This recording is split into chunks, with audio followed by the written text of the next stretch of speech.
Après une année 2022 riche en actualités, le directeur général de BFM TV évoque les projets à venir pour la chaîne d'info en continu et se confie avec franchise sur son hypothétique retour à l'antenne.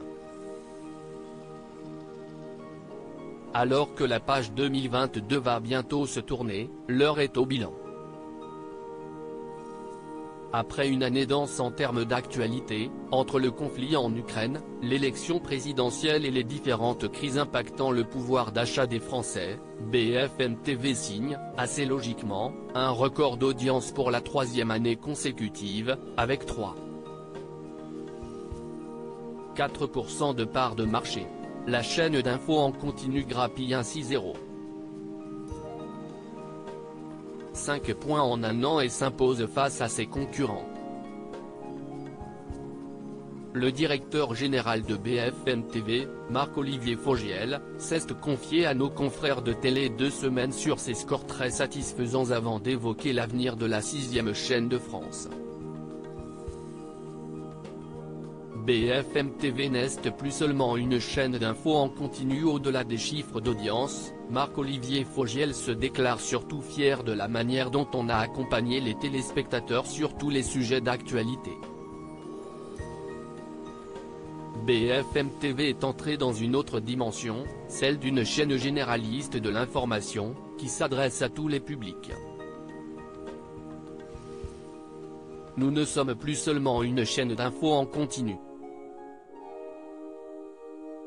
De fait, la grille de janvier ne connaîtra pas de révolution comme il l'annonce à nos confrères, on continue de la peaufiner au quotidien, mais il n'y aura pas de changement radical.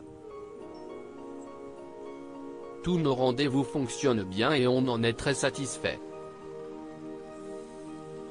Nos journalistes sont très identifiés et ont réussi à créer une vraie relation avec le public.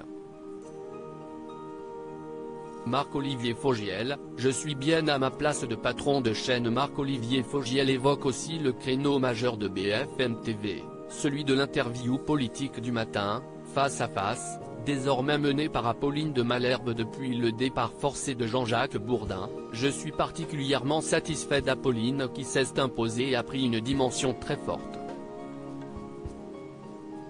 Elle a trouvé son propre ton alors que ce n'était pas évident de succéder à Jean-Jacques Bourdin.